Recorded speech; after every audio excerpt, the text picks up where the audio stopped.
Hey guys, कैसे हैं आप लोग। तो हमारी एक इंपॉर्टेंट क्वेश्चन की सीरीज चल रही है और उसमें हम सारे इंपॉर्टेंट क्वेश्चंस या न्यू टाइप्स ऑफ सम्स यहां पर हम कवर कर रहे हैं। तो उसी सीरीज में अगला जो क्वेश्चन आपके पास है, this is from your business valuation. तो वैल्यूएशन ऑफ बिजनेस से ये आपके पास एक क्वेश्चन है जो अभी लेटेस्ट में 2025 में आपके पास आया है। और यहाँ पर एक छोटे से पॉइंट का यहाँ पर लोगों को कंफ्यूजन है। काफ़ी सारे लोग यहाँ पर मेरे से काफ़ी क्वेरीज पूछ चुके हैं कि सर इसका क्या मतलब है, इस पॉइंट का क्या मतलब है।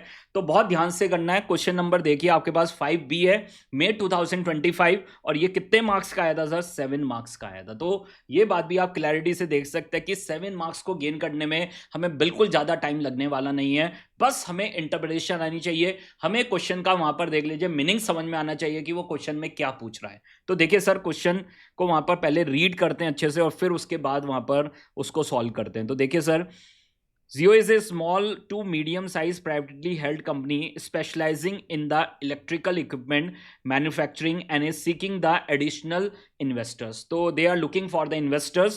Below are the key financial indicators to assist in the evaluating the investment potential. तो क्या क्या आपके पास आपके पास फैक्टर्स हैं, देखिए sir. Break even achieve, the company has reach its break even point this year. तो उसका ब्रेक इवन अचीव हो चुका है। इबिड्डा आपके पास है 110 लैक्स, 110 लैक्स का इबिड्डा है, including N extraordinary gain of 16 lakhs. तो हम इसको एक्सक्लूड कर देंगे, तो वहां पर हम नॉर्मलाइज करेंगे, इसको इबिड्डा को नॉर्मलाइज करेंगे, एडजस्टेड इबिड्डा कैलकुलेट करेंगे। ठीक है, तो this is the important adjustment. वापस इसको क्या करेंगे, माइनस करेंगे, because it includes the extraordinary gains. Pending adjustment आपके पास है 38 lakhs in the preliminary sales promotion cost are yet to be written off. ठीक है, तो आपके पास प्रीमिलरी एक्सपेंसेस हैं और उसको हमें रिटर्न ऑफ करना है। अभी तक हमने रिटर्न ऑफ नहीं किया, तो अभी हम इसको क्या करेंगे, रिटर्न ऑफ करेंगे। तो इसको भी माइनस करेंगे, इसको भी माइनस करेंगे और अपने इबिड्डा को क्या करेंगे, नॉर्मलाइज करेंगे सर। ठीक है, अब देखो यहां पर जो सबसे इंपॉर्टेंट वर्ड है, this is your unlevered beta based on the industry benchmark. अब यहां पर काफी लोग कंफ्यूज थे, और वो क्यों कंफ्यूज थे, क्योंकि उनको वो कॉन्सेप्ट नहीं पता था कि ओवरऑल बीटा का क्या कॉन्सेप्ट है, लीवर्ड बीटा क्या होता है, अनलीवर्ड बीटा क्या होता है, बीटा इक्विटी क्या होता है, बीटा एसेट क्या होता है। तो वो सारे वर्ड के मीनिंग आपको क्लियर होने चाहिए, तभी वहां पर इस कॉन्सेप्ट को आप अप्लाई कर पाओगे। तो वहां पर कॉन्सेप्ट क्या था, वहां पर हम क्या करेंगे, वहां पर ओवरऑल बीटा क्या रहेगा, सेम रहेगा। पूरे इंडस्ट्री में ओवरऑल बीटा क्या रहेगा, सेम रहेगा। और उसी से ये वर्ड का मीनिंग समझ में आया कि अनलीवर्ड बीटा का क्या मतलब है, ओवरऑल बीटा सर।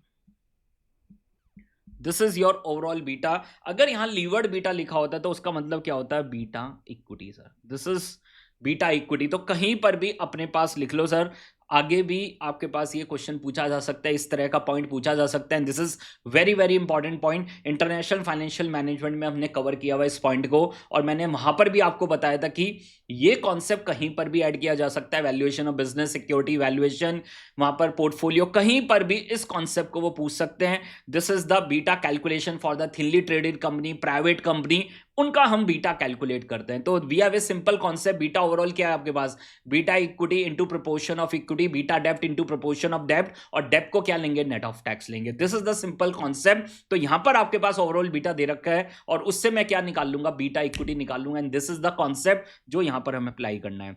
साथ में कैपिटल स्ट्रक्चर उन्होंने दे दिया, डेप्ट टू इक्विटी रेशियो इज 30:70। तो डेप्ट is 30% and equity is 70%। Risk free rate is 6%, RF आपके पास है। And market rate of return RM आपको दे दिया है। Equity value, this is EV, the EV is to be taken at a multiplier of 8 on EBITDA। ठीक है, तो मल्टीप्लायर देख लीजिए 8x का वहां पर देख लीजिए मल्टीप्लायर है। तो वहां पर आपको जब वैल्यूएशन करेंगे तो EBITDA का मल्टीप्लाई करेंगे 8 से। तो this is our first method of valuation. आगे देखिए क्या कह रहा है, द प्री टैक्स डेप्ट is 12.45% and assume a tax rate of 30%। तो यहां से हम जब हम cost of overall capital calculate करेंगे, वैक कैलकुलेट करेंगे, for that purpose we need to consider the cost of डेप्ट before tax, net of tax करेंगे। The future cash flows for the next 3 year. तो यहां पर आपको क्वेश्चन इजी कर दिया है, ऑलरेडी इन्होंने फ्यूचर कैश फ्लोज आपको दे दिए हैं। And future cash flows are discounted at the weighted average cost of capital. हमें weighted average cost of capital निकालना है, और यहां पर देख लीजिए पीवी फैक्टर उन्होंने 14 एंड 15% के आपको दे दिए। कंफ्यूजन के लिए देख लीजिए तो यहाँ पर calculation up to the 2 decimal places you are required to calculate the potential value to be placed on the Jio company. तो यहाँ पर 2 मेथड हो गए ना सर, एक मेथड तो आपके पास ईवी वैल्यू हो गया और एक मेथड आपके पास देख लीजिए डीसीएफ अप्रोच हो गया। इन दोनों मेथड को फॉलो करेंगे, आंसर निकालेंगे and you will get your 7 marks. तो हार्डली 5 to 7 मिनट्स वहां पर लगेंगे और पूरा क्वेश्चन आपका क्या हो जाएगा, सॉल्व हो जाएगा। तो बहुत अच्छे से आप देख सकते हैं और इस पे आप कहीं पर लिख लीजिए, this is unlevered beta,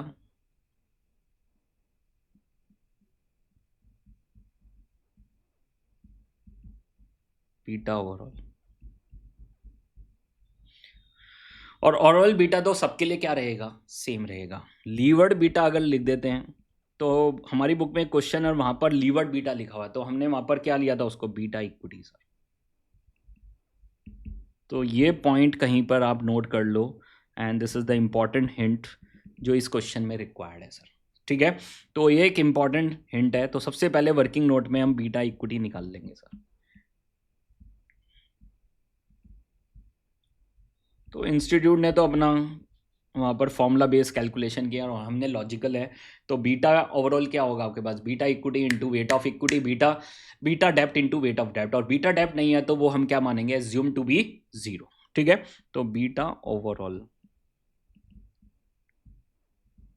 beta equity into equity upon equity plus डेप्ट नेट ऑफ टैक्स, यही है ना सर आपके पास, इक्विटी अपॉन इक्विटी प्लस डेप्ट नेट ऑफ टैक्स, और ये वाला पार्ट आपका 0 जाएगा बिकॉज बीटा डेप्ट इज अज्यूम टू बी 0। ठीक है, तो क्वेश्चन में भी अगर आप देख सकते हैं तो risk free rate based on the liquid bonds आपको दे ही रखा है वहां पर आपके पास, तो रिस्क फ्री है आपके पास, तो उसका बीटा क्या होगा, 0 होगा, उसका बीटा क्या होगा आपके पास, 0 होगा। कर देंगे कैलकुलेशन सर।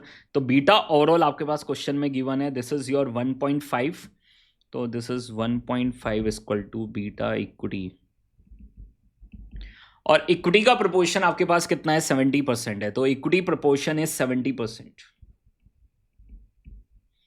प्लस डेप्ट का प्रोपोर्शन है 30% net of tax, tax rate is 30% sir. तो यहां से आपके पास क्या निकल के आ जाएगा, बीटा इक्विटी, चेक करिए sir, you will get your beta equity. तो यहां से आप कैलकुलेशन कर सकते हैं सर।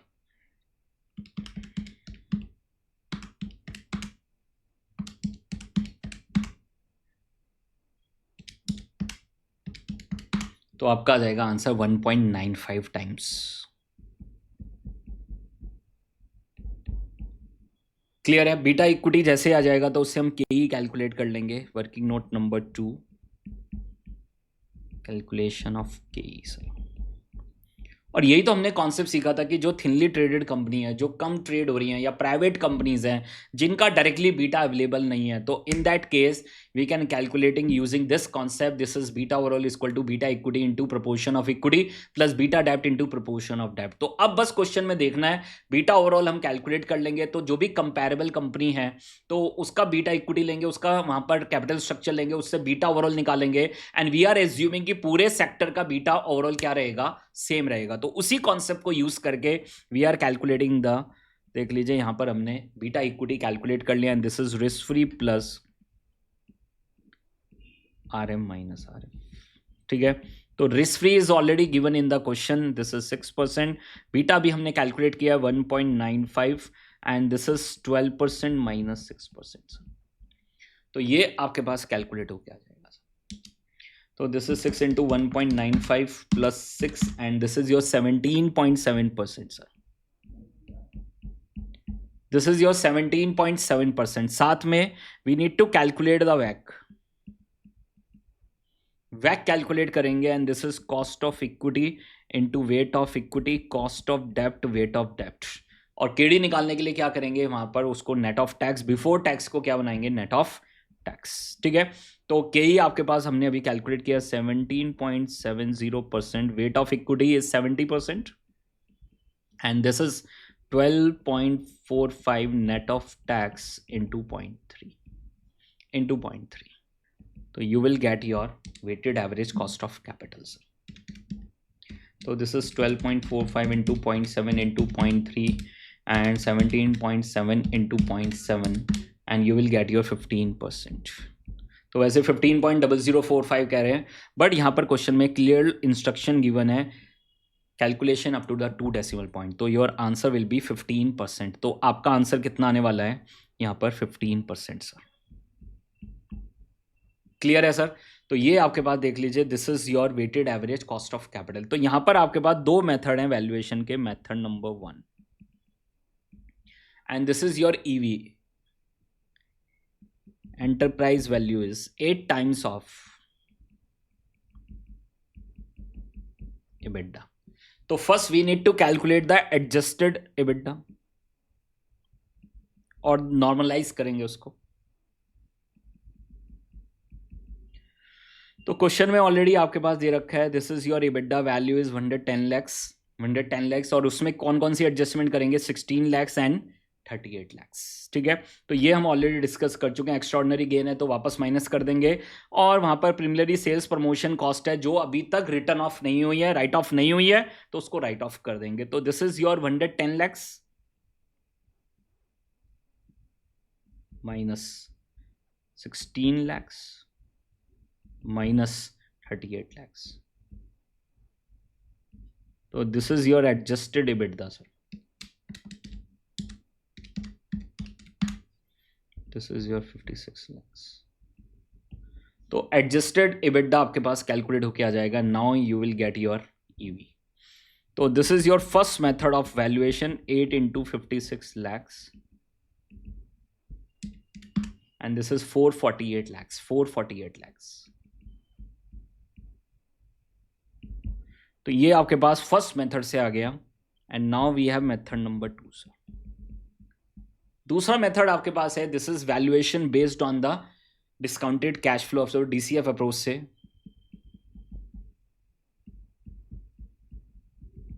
DCF अप्रोच से कैलकुलेट करें। तो क्वेश्चन बहुत क्लियर नहीं है, कोई ऐसा नहीं लिखा उन्होंने, सिंपली क्या लिख दिया लास्ट में, you are required to calculate the potential value to be placed on Jio company. तो यहां पर कुछ लिखा ही नहीं कि उसका वेटेड एवरेज करना है, कुछ करना, कुछ नहीं लिखा, बस simply we are required to calculate the potential value. तो दो मेथड से हम कैलकुलेशन करके आ जाएंगे सर। ठीक है, तो now we have DCF approach, we have year 1 to 3, 3 साल के कैश फ्लोज आपको दे रखे हैं, and this are future cash flows is already given, and this is 150, 200 and 220, 150, 200 and 220 sir.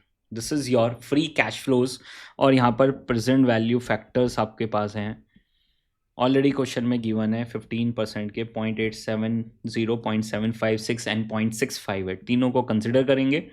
तो this is 0.870, 0.756 and 0.658 present value. This is 130.5, this is rupees lakhs, 200 into 0.756, this is 151.20, 220 into 0.658, and this is your 144.76. तो you will get this value 130.5 plus 151.2 plus 144.76, and this is 426.46। Check कर लीजिए sir, check कर लीजिए sir, ये पूरा आपके पास देख लीजिए, पूरा क्वेश्चन आपका सॉल्व हो गया। तो मेन पॉइंट यहाँ पर क्या था, क्वेश्चन डिफिकल्ट नहीं था, क्वेश्चन को सही से रिकॉग्नाइज करना, उसमें करना क्या एक्चुअली में, और वहां पर जो लीवर्ड बीटा और अनलीवर्ड बीटा का पॉइंट उन्होंने दिया है सर, इस पॉइंट को यहां पर आपको इवैल्यूएट करना था कि अनलीवर्ड बीटा और बेस्ड ऑन इंडस्ट्री बेंचमार्क, यहां से भी हिंट आ गया आपके पास। अदरवाइज अनलीवर्ड बीटा मतलब समझ पा रहे हैं ना, वहां पर आपके पास देख लीजिए, जो भी वहां पर देख लीजिए लिवरेज की एडजस्टमेंट होनी थी वो हो चुकी है, मतलब दिस इज ओवरऑल बीटा। ठीक है, अगर लीवर्ड बीटा है तो वहां पर हम लिवरेज की क्या करेंगे, एडजस्टमेंट करेंगे, and you will get your, देख लीजिए वहां पर उसको क्या बोलते हैं, बीटा इक्विटी। तो वो एक कॉन्सेप्ट है जो वर्ड से वहां पर हमें उसको पिक करना था, and then we will calculate the, वहां पर आपके पास बीटा इक्विटी आपके पास आ जाएगा, और बीटा इक्विटी जैसे ही आ जाएगा तो हम कैलकुलेट करेंगे केई और केई से केओ, और फिर उसके बाद वैल्यूएशन करेंगे। यही आपके पास पूरा कॉन्सेप्ट है। तो this is all about your question number, this is your 5B May 2025। और आपके अगर कोई भी क्वेश्चन हैं, अगर आपको लग रहा है कोई क्वेश्चन डिफिकल्ट है और उसको सॉल्व कराने की जरूरत है, तो प्लीज मेरे साथ शेयर करें। साथ में मैंने आपके साथ अपना पूरा मटेरियल आपके साथ शेयर किया है, पूरा मेरे टेलीग्राम चैनल पे आपको मिल जाएगा, मेरी बुक्स आपको मिल जाएंगी, इंपॉर्टेंट क्वेश्चन की लिस्ट आपको मिल जाएगी, एलडीआर आपको मिल जाएगा, लास्ट डे रिवीजन स्ट्रैटेजी आपको वहां पर दिखेगी। साथ में वहां पर आपके पास देख लीजिए पूरे वहां पर क्लास नोट्स आपके पास अवेलेबल हैं, उनको आप यूज कर सकते हैं। समरी आपके पास अवेलेबल है, उसको आप यूज कर सकते हैं। मतलब हर मटेरियल आपके पास है, बस अब आपको प्रिपरेशन करनी है, आपको रिजल्ट वहां पर जनरेट करके देना है, और ये यहां पर सिंपल स्ट्रैटेजी है। तो ये आपके पास देख लीजिए, this is all about your important series of questions, new questions, जो भी न्यू वैरायटीज ऑफ क्वेश्चंस हैं वो सारे आपके साथ मैं यहां पर शेयर कर रहा हूं। Thank you very much and wish you all the best, guys. Bye bye. Take care. Bye, guys.